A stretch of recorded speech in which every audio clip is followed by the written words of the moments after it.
Hello, my dear students. Welcome to my YouTube channel Profoundly Physicist. I'm Shweta. So आज की video है regarding the MCQs marathon which we are doing और उसका हमने part 1, 2, 3 जो है that is already uploaded on the channel.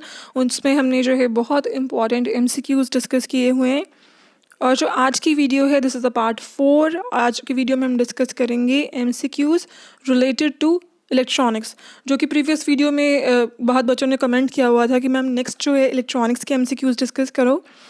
सो आज की वीडियो में इलेक्ट्रॉनिक्स के बहुत इंपॉर्टेंट MCQs जो कि हैं एग्जाम पॉइंट ऑफ व्यू से उनको डिस्कस करेंगे. And today's video is useful for you if you are preparing for any exam which includes graduation syllabus, whether it be master cadre exam है, lecturer का exam है, अगर आपका MSc physics entrance exam. So this video will be very helpful for you. So let's start with today's topic.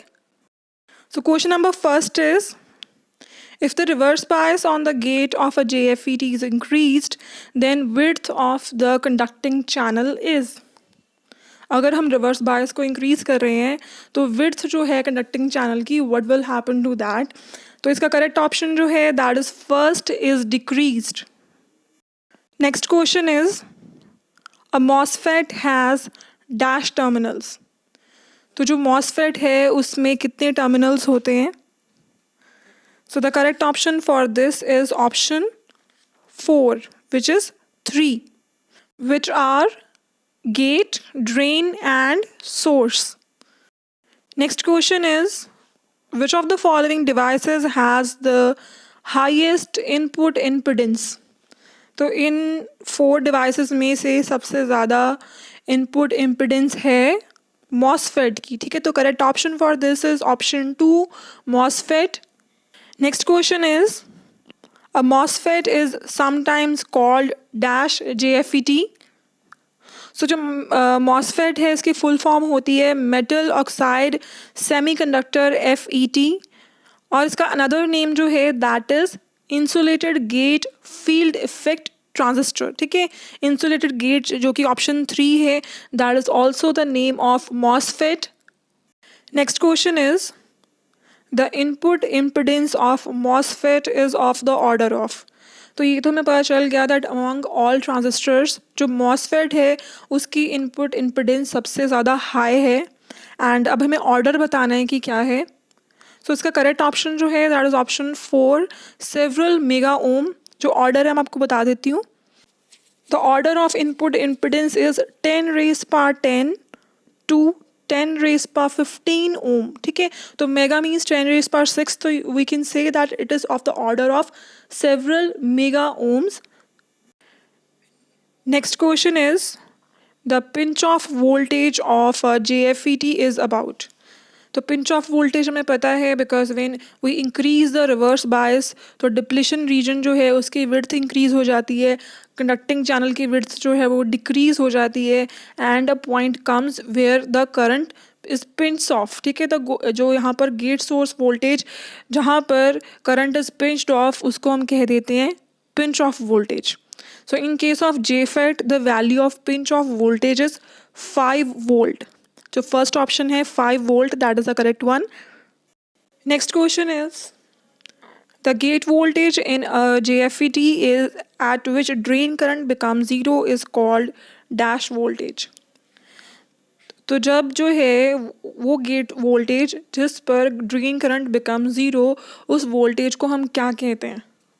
So that voltage is pinch off voltage. ठीक है, because reverse bias increase होते हुए conducting channel की width बिल्कुल decrease हो जाती है और करंट जो है दैट स्टॉप्स और उस वोल्टेज को हम कह देते हैं pinch off voltage. So the correct option is B, ये 2. Next question is, the channel of a JFET is between the. तो जो चैनल है उसकी लोकेशन क्या है? चैनल हम किसको कहेंगे? सो इसका करेक्ट ऑप्शन है 2, drain and source. Drain and source के जो है बिटवीन होता है channel. So 2 option is correct. Next question is, the input stage of an op amp is usually. Op amp जो है दैट इज ऑपरेशनल एम्पलीफायर. ठीक है, शॉर्ट फॉर्म में जो है इसको ओप एम्प कहते हैं एंड क्वेश्चन में भी जो है ओप एम्प ही जनरली लिखा होता है. सो जो इनपुट स्टेज है ओप एम्प की that is usually a differential amplifier, because जो इनपुट्स हैं जो प्रोवाइड होती हैं, जो उनका डिफरेंस है, that got amplified in operational amplifier. So जो correct option है that is first, differential amplifier. Next question is again regarding op amp.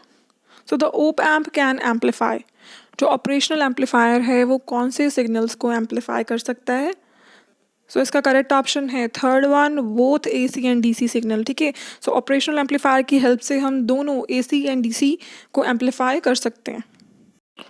Next question is negative feedback. Means negative feedback के कौन से करेक्टरिस्टिक्स होते हैं. ये question जो है ऐसा आपके प्रीवियस ईयर पेपर में भी आया हुआ है.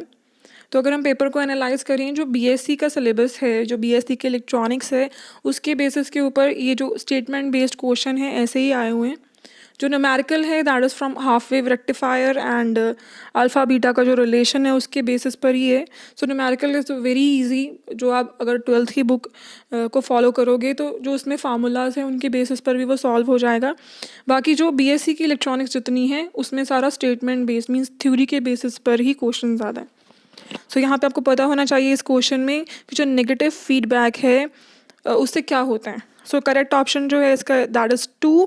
It increases the input impedance and bandwidth. Next question is for an op amp with a negative feedback the output is. तो अगर हम ऑपरेशनल एम्पलीफायर में नेगेटिव फीडबैक प्रोवाइड कर रहे हैं तो आउटपुट को हम कैसे ऑब्टेन करेंगे उस केस में. So the output is fed back to the inverting input. तो इसका करेक्ट ऑप्शन जो है that is third one. Next question is the inputs of a NAND gate are connected together, the resulting circuits is. तो जो input है NAND gate की A and B, अगर आप उनको ज्वाइन कर दोगे एंड देन जब आप ट्रूथ टेबल को चेक करोगे it will be the truth table of not gate. ठीक है, तो अगर आप इनपुट्स को NAND गेट की कनेक्ट कर देते हो then the resulting circuit is not gate. Next question is digital circuit can be made by the repeated use of.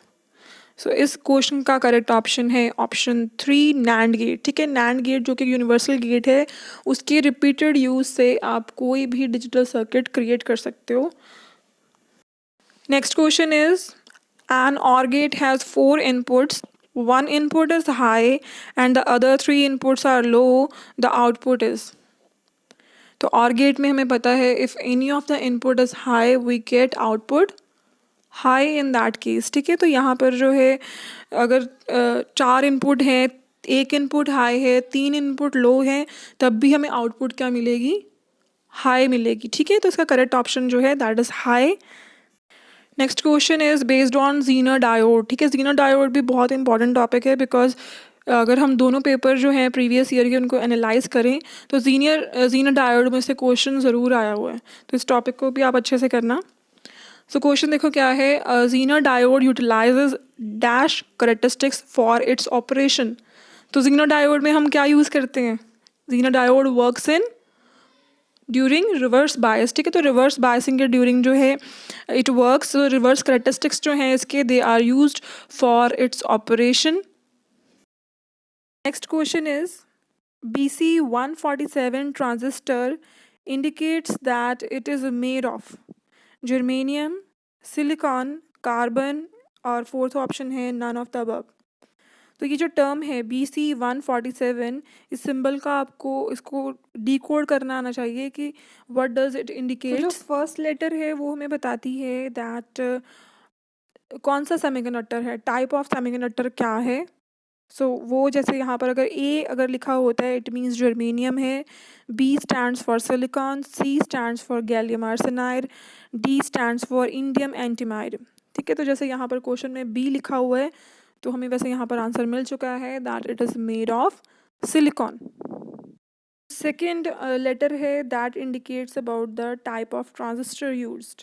ठीक है, जैसे C अगर लिखा है it means it is a audio frequency amplifier. D है it indicates it is a audio frequency power amplifier.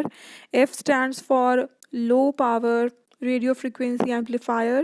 P stands for high power radio frequency amplifier. तो यहाँ पर क्वेश्चन में जैसा लिखा हुआ है BC. So B means silicon, C means it is audio frequency amplifier. Next question is When transistors are used in digital circuits, they usually operate in the. तो जब ट्रांजिस्टर्स को हम डिजिटल सर्किट में यूज़ करते हैं, we know that transistors are having three regions: active, saturation and cut off region. तो जब हम उन्हें डिजिटल सर्किट में यूज़ करते हैं, they usually operate in the saturation and cut off region, जो कि है option 3. Next question is the power gain in a transistor connected in dash arrangement is the highest. So power gain जो है कौन सी configuration में सबसे ज़्यादा होता है? जो करेक्ट ऑप्शन है इसका, that is first, common emitter. जो कॉमन एमिटर कॉन्फ़िगरेशन है, that is the most widely used configuration. Power gain इसमें हाईएस्ट है. इनपुट एंड आउटपुट इम्पिडेंसेस जो हैं, they are medium among three configurations. और इसके अलावा हमें पता है जो इनपुट एंड आउटपुट है उसमें फेस चेंज होता है 180 डिग्रीज का. तो करेक्ट ऑप्शन जो है इसका, that is first, common emitter. Next question is the CB configuration is used to provide which of gain. So CB configuration जो है that is use to provide voltage gain. जब आपको high voltage gain चाहिए, then we use CB configuration. Next question is the input impedance of a transistor is. तो जो input impedance होती है transistor की, that is low because it is forward biased. ठीक है. और आउटपुट इम्पिडेंस जो है that is high because of being reverse biased. तो करेक्ट ऑप्शन जो है इसका, दैट इज़ 2.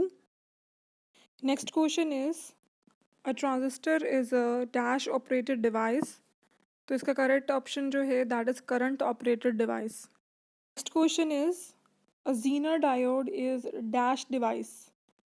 तो इसका करेक्ट ऑप्शन जो है that is Zener diode is a non linear device.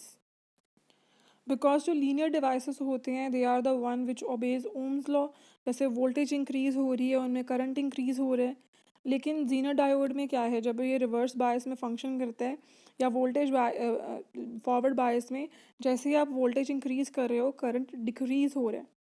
ठीक है. तो इसलिए it is not obeying Ohm's law. That's why इसको हम कहेंगे it is a non linear device. Next question है in the breakdown region a Zener diode behaves like a. तो जो ज़ीनर डायोड है ब्रेकडाउन रीजन में, it behaves like constant voltage source. तभी जो है it acts like voltage stabiliser. तो correct option जो है यहाँ पर, that is first. Next question है अ transistor may be used as a switching device और एज अ. तो इसका जो है करेक्ट ऑप्शन है वेरिएबल रजिस्टर. बिकॉज ट्रांजिस्टर में क्या है, low resistance to high resistance जो है शिफ्ट आता है. तो इसीलिए जो है इसका अनदर फंक्शन जो है that is it can be used as variable resistor या फिर स्विचिंग डिवाइस. तो करेक्ट ऑप्शन यहाँ पर फोर्थ है. नेक्स्ट क्वेश्चन है the phase difference between the output and input voltages of a common emitter amplifier is. तो इसका correct option क्या है, 180 डिग्रीज, जो कि है first one. Next question is the point of intersection of DC and AC load line is. तो जब DC and AC load line है, जो उसका पॉइंट ऑफ इंटरसेक्शन है, वहाँ से हमें मिलता है ऑपरेटिंग पॉइंट. तो करेक्ट ऑप्शन जो है that is third one, operating point. Next है a feedback circuit usually employs dash network. तो जब आपको फीडबैक देनी होती है किसी नेटवर्क में, तो आप कौन सा जो है यहाँ पर कंपोनेंट यूज़ करते हो? तो इसका करेक्ट ऑप्शन जो है दैट इज़ रेजिस्टिव. रेजिस्टेंस जो है उसको यूज़ किया जाता है. रेजिस्टिव फर्स्ट ऑप्शन करेक्ट है यहाँ पर. नेक्स्ट क्वेश्चन है an oscillator employs dash feedback. तो ऑसिलेटर में कौन सी फीडबैक होती है? पॉजिटिव. ठीक है. तो करेक्ट ऑप्शन जो है इसका है positive. Next question is Hartley oscillator is commonly used in. तो हार्टले ऑसिलेटर जो है that is commonly used in radio receivers. First option correct है यहाँ. नेक्स्ट क्वेश्चन है in a phase shift oscillator the frequency determining elements are. तो जो phase shift oscillator है उसको RC ऑसिलेटर भी कहते हैं. तो करेक्ट ऑप्शन जो है यहाँ पर that is third, R and C.